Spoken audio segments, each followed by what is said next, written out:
even though the bridge was still packed with troops, wagons and horses. Oh my...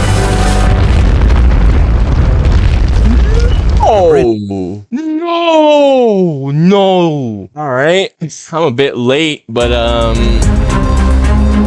doing it. Between a battle lost and a battle won. The distance is immense, understands empires. October 1813.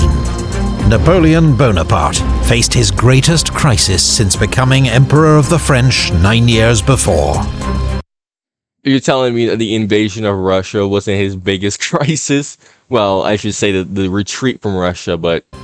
His long war in Spain had ended in defeat, and an Anglo-Spanish-Portuguese army had now crossed the Pyrenees to invade France itself.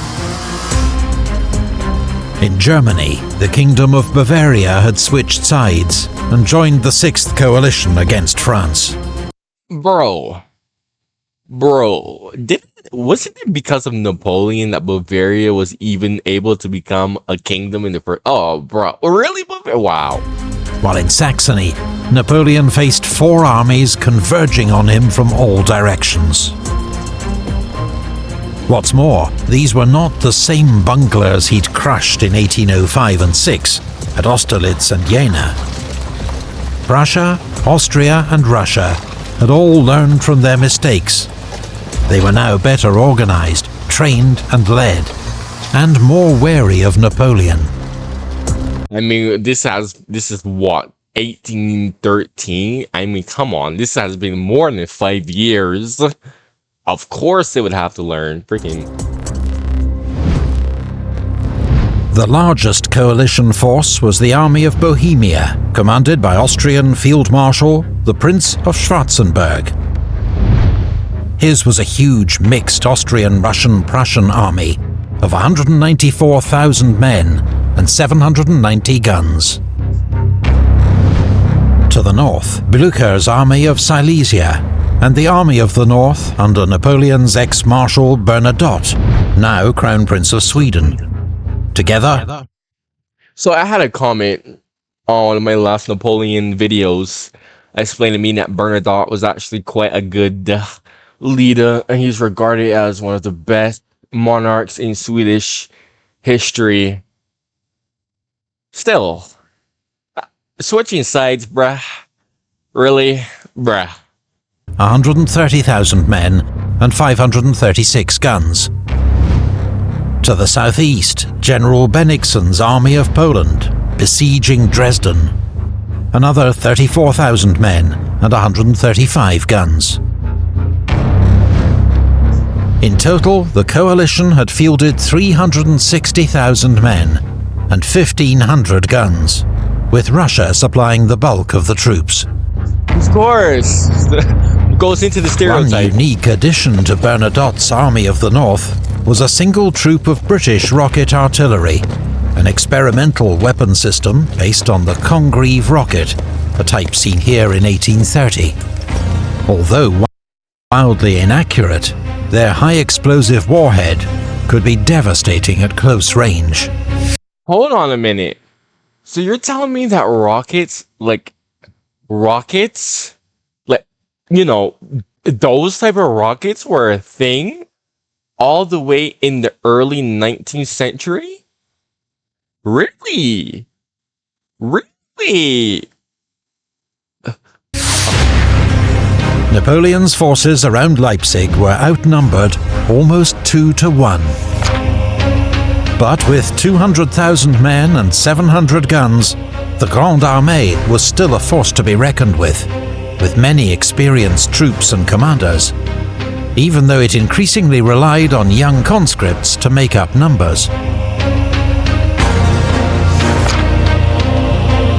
There were another 140,000 men that Napoleon could not call on. General Rapp's 10th Corps besieged in Danzig, Marshal Saint-Cyr's 1st Corps besieged in Dresden, Marshal Davout's 13th Corps holding Hamburg, as well as several smaller besieged garrisons across Germany and Poland. Why did Napoleon keep these troops in these fortresses? What was the point? Wouldn't it be much more better to bring them? Because you need every single soldier that you can. Like, did these actually like held up a lot of coalition forces, or was this just a waste of time? Napoleon was currently about 20 miles north of Leipzig with the bulk of his army. Marshal Murat was 40 miles to the south with 90,000 men, covering Schwarzenberg. Napoleon now decided to rapidly join Murat, and with their temporary superiority in numbers, defeat Schwarzenberg, before Bernadotte and Blücher could intervene. Murat had orders to conduct a fighting withdrawal northwards. But at Liebert-Volkwitz, he was drawn into major combat with the enemy's advance guard. Around 12,000 horsemen fought what some have described as the largest cavalry battle in Europe's history. Murat, in the thick of it as usual, was very nearly captured by Prussian dragoons. The battle ended in a minor coalition victory, with around 2,000 casualties on each side. Okay, pyrrhic victory. The next day, Napoleon arrived to take command. Today is France's last day. Tonight, we must have won or all be dead. Oh my gosh. Battle of Leipzig, Day 1. By the 16th of October, Napoleon had concentrated most of his forces south of Leipzig. Field Marshal Schwarzenberg, meanwhile, against Russian advice, had deployed his army on either side of the Pleiße River, which would hinder his movements throughout the battle. Why would you do that? Ugh. Even the Russians can easily, like, come on, this is common sense. Like, come on. Napoleon had entrusted the northern sector to Marshal Ney, with orders to keep an eye out for Blücher and Bernadotte.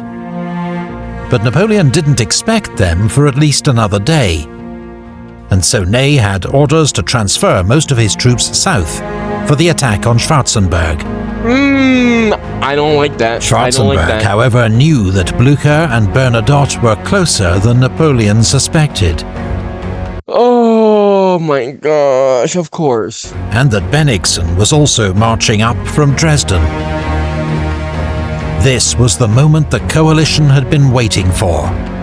All their armies converging on Napoleon, with overwhelming superiority in numbers.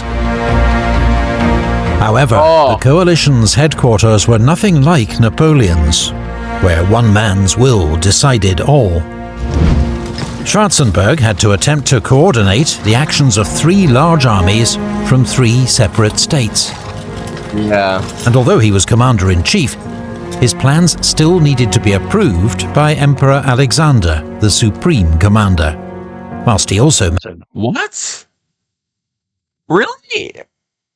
Well, oh, come on, bruh. ...managed relations with the King of Prussia and the Emperor of Austria, all of whom were present at his headquarters. The plan finally agreed was for General Wittgenstein's corps group to lead an attack in 4 main columns, with 2 Austrian flanking attacks west of the Pleiße. At 8 a.m., a bombardment began along the line, as Russian, Austrian and Prussian infantry regiments advanced across cold, muddy fields. Wachau soon fell to Russian infantry, but French artillery fire made it impossible for them to advance further. Victor's 2nd Corps then counterattacked, retaking the village at bayonet point. So far, nothing crazy is happening for me to comment on. I mean, all I can really say at this point is, I don't know, man. Like, I don't know. Napoleon is Napoleon, bro. He can honestly pull anything off. Wachau would change hands twice more that morning. These bloody contests for small Saxon villages would come to typify the fighting around Leipzig. At Markkleeberg, Kleist's Prussian Second Corps drove out the Polish defenders after bitter fighting, while on the left bank of the Pleiße, Merveldt's Austrian Second Corps struggled across broken ground to attack well-defended villages. Their assault on Konowitz stalled, but with heavy losses, the Austrians got a toehold in Dürlitz. On the right, I was not aware of your game. If you know what that means. You know that saying, like when you underestimate someone or you doubt someone, they pull something off. Oh, and you gotta say, I was not aware of your game. right flank around 10 a.m., Klenau's 4th Corps occupied the high ground of the Kolmberg and fought its way into Liebertwolkwitz.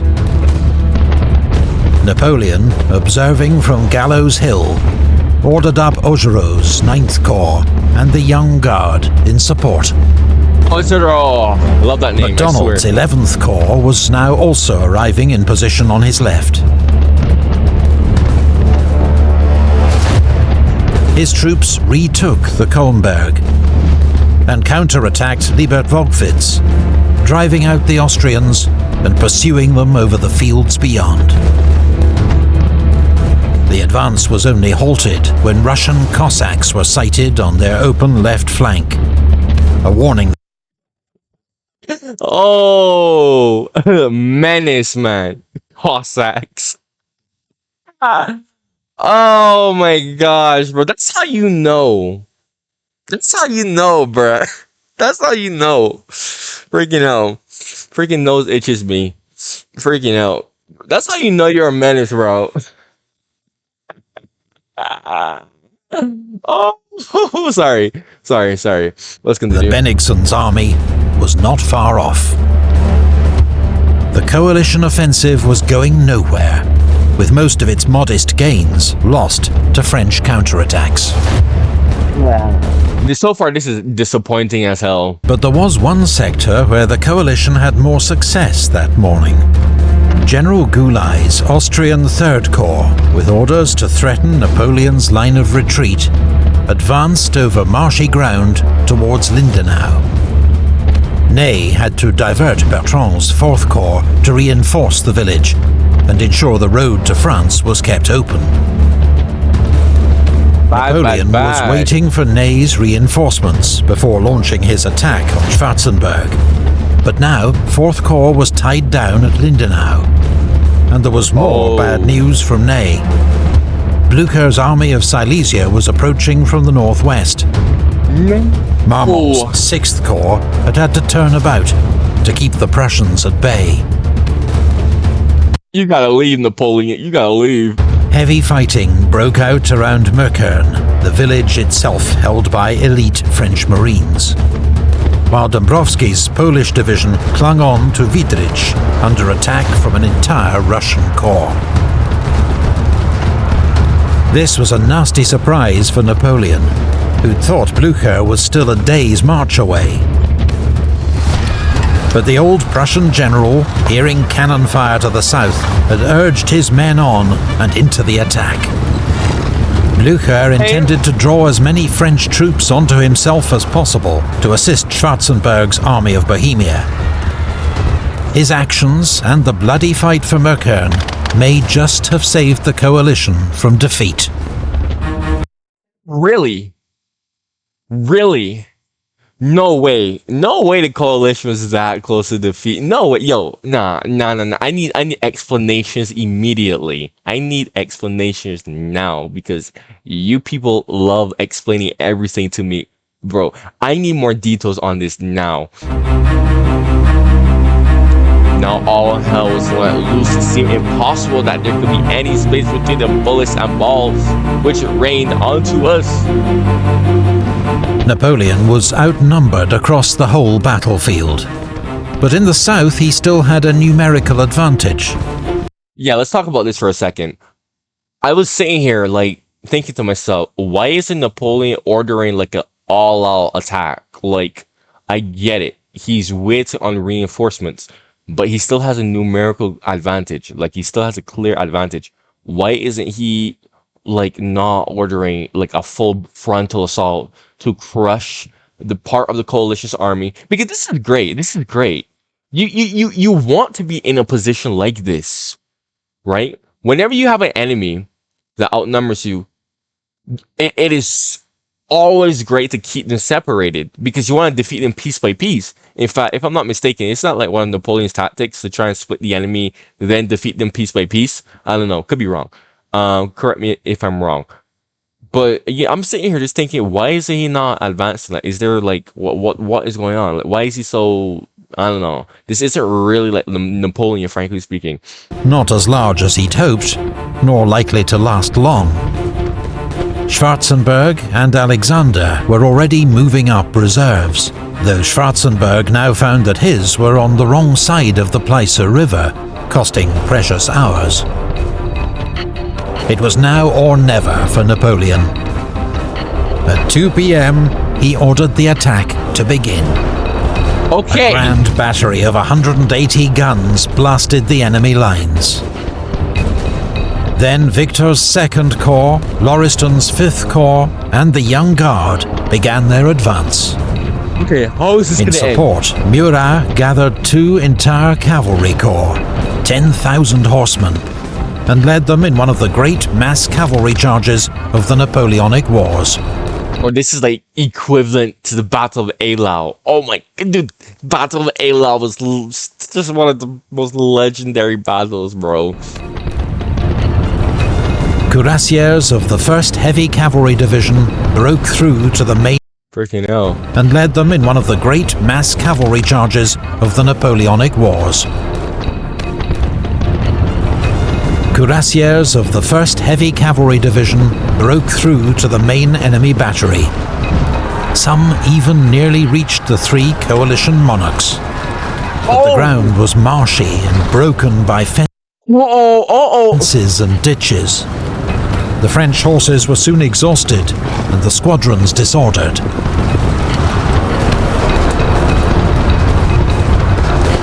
Austrian cuirassiers and Russian Guard cavalry were coming up from the south. When these fresh Allied cavalry reserves charged the French, a great melee ensued. But the French were eventually driven back to their start line. Maison's division of the 5th Corps was involved in a desperate struggle for Geldengosse. The fighting swept back and forth through the village, the streets filling with dead and wounded from both sides. But as Russian and Prussian Guard regiments arrived to reinforce the village, the French were forced to fall back. Yeah, man, too much reserves, bro. Around 4 p.m, the Austrian Reserve Corps finally arrived and renewed the assault on Markkleeberg, one of the morning's objectives, which was finally secured. By 5 p.m, it was clear that Napoleon didn't have enough reserves to force a decisive outcome in the south. Bro. Holy. Oh, if only he had his reserves, bro. Oh my gosh. To the north, Meukern was being stubbornly held by French Marines with lethal close-range artillery support. But despite terrible losses, York's Prussian Corps continued to attack. Marshal Marmont himself was wounded twice, but remained in command. Okay, Marshal Marmont. Okay, I see you. Okay, can we have a round of applause for my boy? Okay. Finally, a brilliant charge by Prussian hussars triggered a French rout. Meukern fell as Marmont's corps streamed back towards Leipzig. Good. Not good, Napoleon. As dusk fell around 6 p.m, fighting died out across the battlefield. Napoleon, you better retreat right now. The first day of the battle had cost the French an estimated 25,000 casualties. That's more than 10% The coalition, already. at least 30,000. 10% already. Napoleon had come close, but failed to land a decisive blow. Bro, how many times have Napoleon come close to defeating the coalition in the end game? Oh my. This is criminal. This is so criminal. The chance for victory was slipping from his grasp. I think it already slipped from his grasp. 8th Corps have lost a third of their men. Many officers, all ammunition stocks have been used. That we have not enough to maintain combat for 1 hour.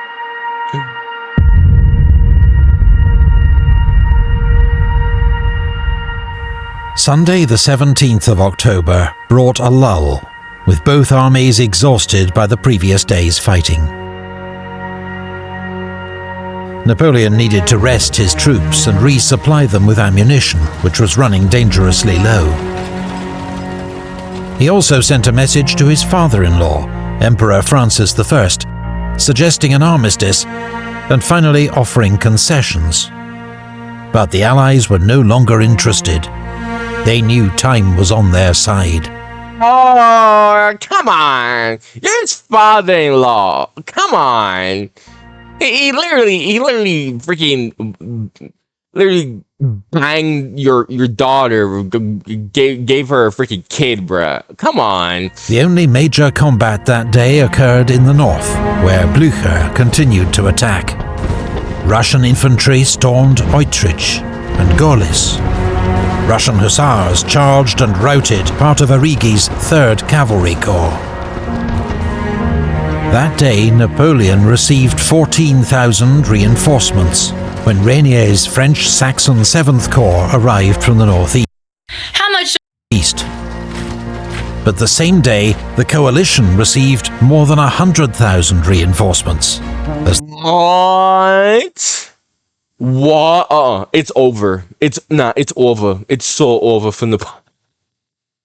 It's so over for bro. Their armies continued to converge on Leipzig. Colorado's Austrian 1st Corps. No. Bennigsen's Army of Poland.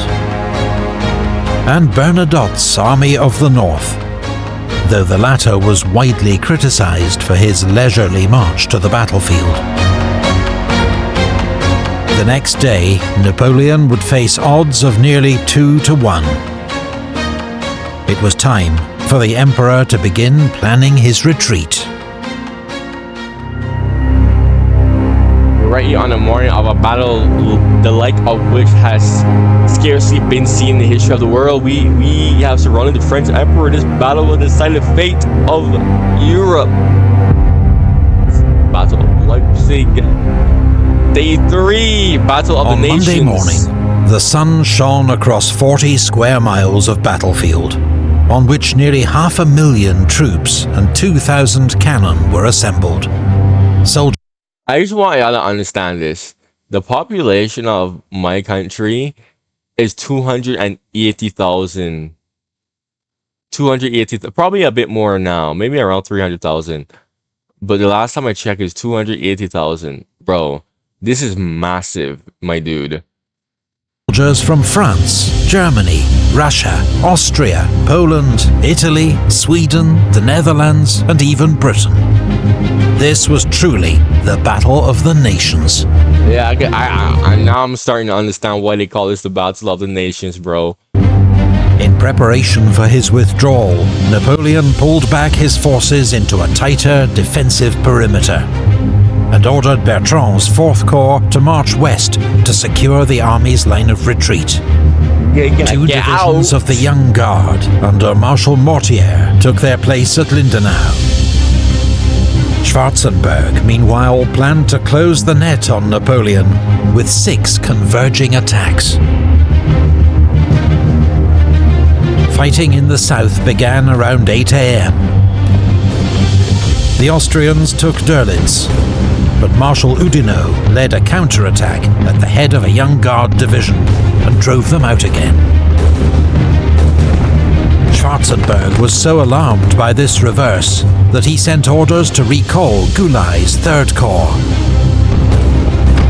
General Barclay's troops initially faced little opposition as they took Wachau and Liebert-Volkwitz, scenes of such bitter fighting 2 days before, but now scarcely defended.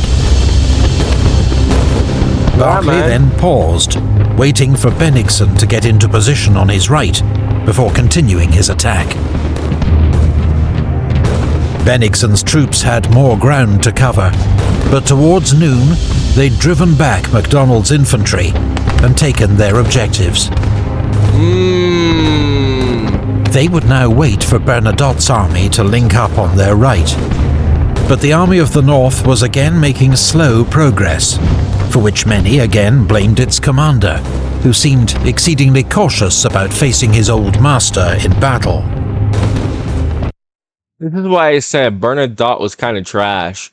But the same comment that I said in my previous video, they also explained that Bernadotte didn't want to waste men, and because of that he was actually admired a lot because he didn't waste his troops. He actually valued his troops, and you know, the fact that they're people didn't just throw them into mass charges. So Blücher, in contrast, did not hesitate to launch Russian infantry against Leipzig's northern defences, though their attack failed with heavy losses.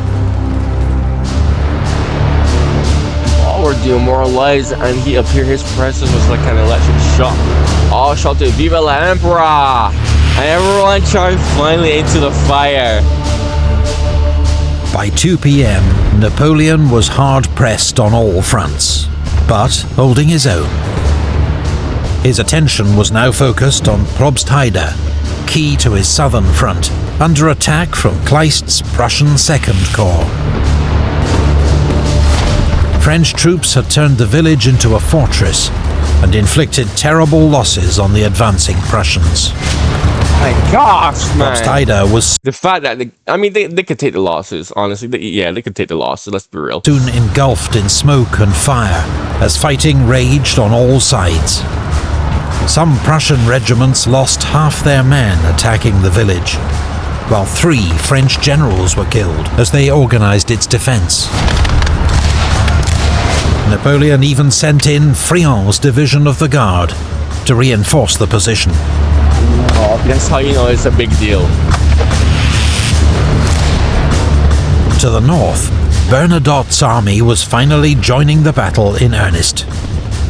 Marmont had assembled 137 guns around Schönefeld, which poured fire into the Russian ranks. In response, Bernadotte massed 200 guns of his own.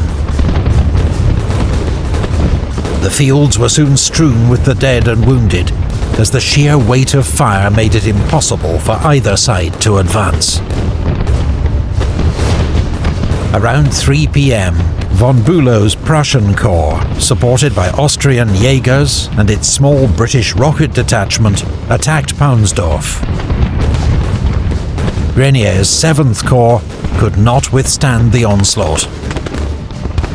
An hour later, around 3,000 Saxon soldiers rushed over to the enemy and surrendered. Oh wow. The Saxons were deeply disillusioned with their French allies.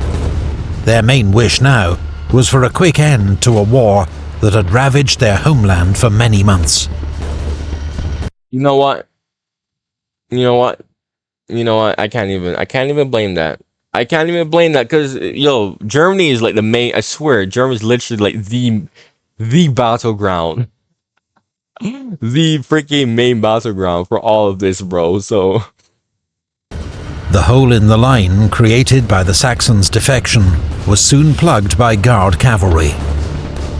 But the coalition juggernaut could not be stopped. Towards dusk, under relentless Russian pressure, wait, how were the Saxons able to surrender in open air without getting shot at? How are they able to do that? Now that I think about it, what? Marmont abandoned the burning ruins of Schönefeld, while the Prussians took Sellerhausen. In the south, Probstheide still held, but the situation was grim for Napoleon. Bro, Napoleon, you gotta leave.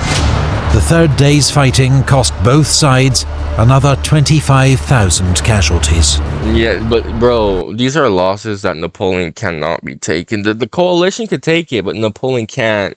Take it. Napoleon's army was exhausted, outnumbered, virtually encircled, and critically low on ammunition. Finally, the Emperor gave the order to retreat.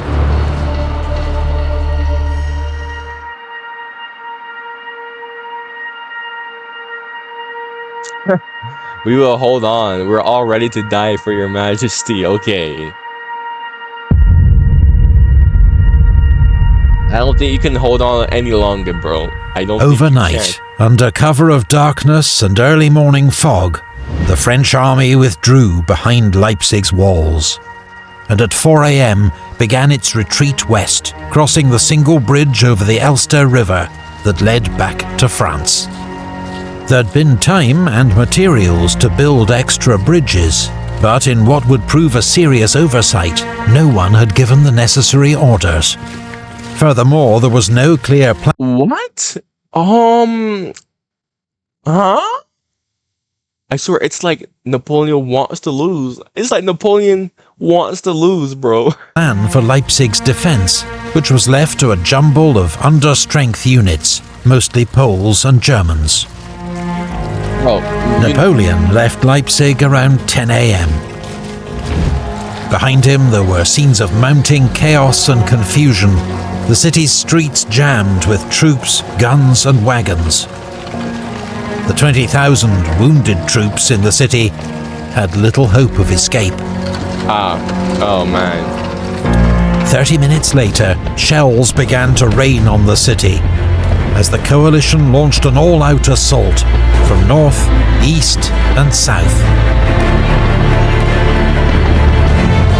The rear guard held the city's gates for as long as they could, but they were soon overwhelmed by the enemy, and savage street fighting broke out across the city.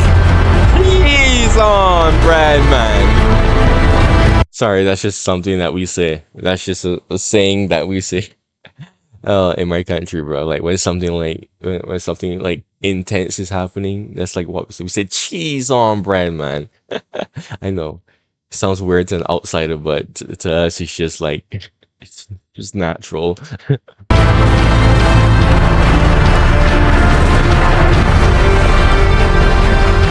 A barge packed with gunpowder had been moored beneath the Elster Bridge so that it could be quickly destroyed after the rearguard crossed. Oh no. Around 2 p.m., a corporal lit the fuse when he saw Russian soldiers on the far bank, even though the bridge was still packed with troops, wagons and horses. Oh my... Oh! No! No! People were still on... No! Was destroyed in a gigantic explosion that trapped 30,000 men and 30 generals on the wrong side of the river. Panic broke out. This is not, no, 30,000, bro, 30,000, oh my gosh, Among those who suddenly found themselves cut off. Most became prisoners, but some tried to swim for it, including the Polish Prince Poniatowski, made a marshal by Napoleon just 3 days before. Weak from his wounds, he rode his horse into the river, but as it tried to climb the steep far bank, it rolled over him, and he was drowned.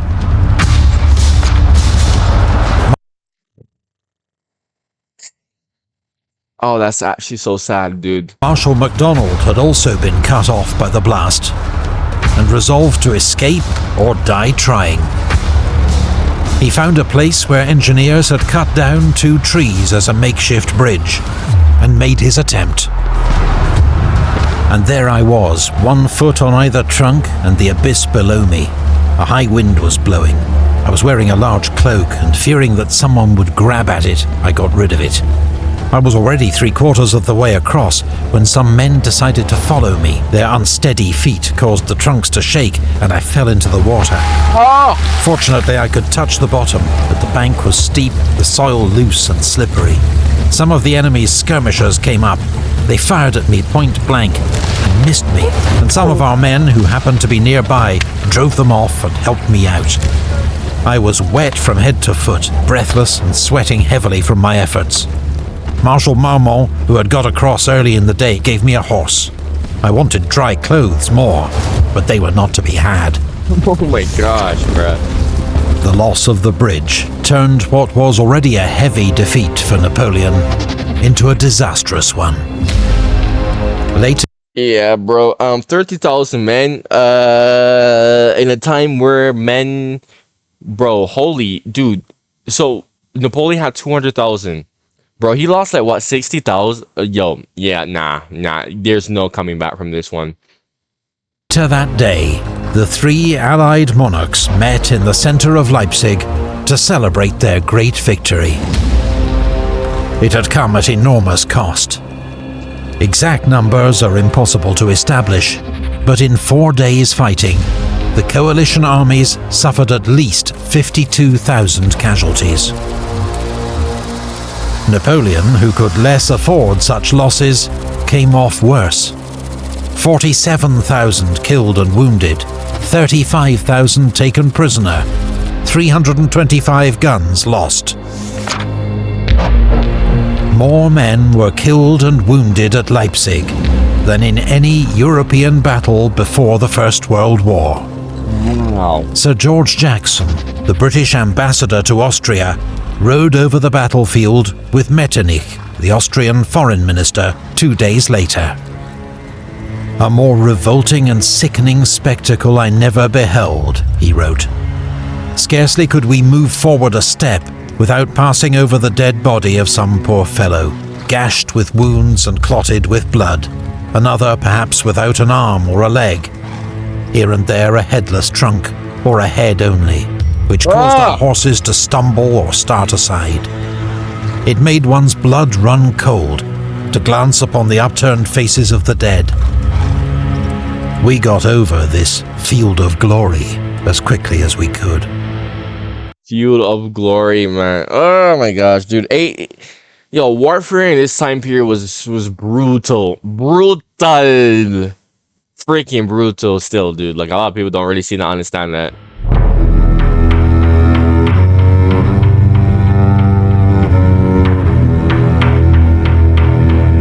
Oh yeah. Well, Napoleon, the thing is that all of Europe didn't really like you. Napoleon had suffered a calamitous defeat. He had lost the battle for Germany. His domination of Europe appeared at an end. With 80,000 survivors, he began a fighting retreat to the French border. There was now no chance of rescue for the 100,000 men trapped in garrisons across Germany and Poland. Ay! Napoleon! Oh no! Oh my gosh, dude! If Napoleon won the Battle of Leipzig, dude, he could have won this whole thing, because he could have rescued all of those. Oh, dude! Though some would hold out for another 5 months. Marshal Murat took his leave of the emperor, assuring him of his loyalty, but secretly planning to cut a deal with the Allies to save his throne in Naples. Oh my gosh, how could you? Mira, oh my gosh, Mira, I love you. How could you? It was the last time the two men saw each other. Oh, come on. 11 days after the Battle of Leipzig, Napoleon's former allies, the Bavarians, tried to block his escape at Hanau with 40,000 men. The Bavarian commander, von Wrede, had served with Napoleon in many campaigns. But on seeing his deployment for battle, Napoleon remarked, "I made him a count, but I couldn't make him a general." The French emperor then ordered the Imperial he roasted him. Oh, violation. Guard to lead an attack that forced the enemy to fall back in disarray. Show him. Make him know his place, honestly. The French army reached the safety of Mainz 3 days later. Napoleon himself pushed on to Paris to contain the political damage from his defeat. Behind him, his empire was being dismantled. On the 4th of November, the coalition announced the dissolution of the Confederation of the Rhine, several of its former members now joining the war against France. Aye, aye, aye. In the Illyrian provinces, local revolts, Austrian invasion, and British naval support brought an end to French rule. In North Italy, Eugene was retreating steadily before the advance of von Hiller's Austrian army. While in Hamburg, Marshal Davout, with 34,000 troops, would soon be cut off and under siege. Why didn't he pull out from Hamburg? Napoleon's What? situation was desperate. But in the next campaign, fought for France itself, Napoleon would prove that he was still the master of war.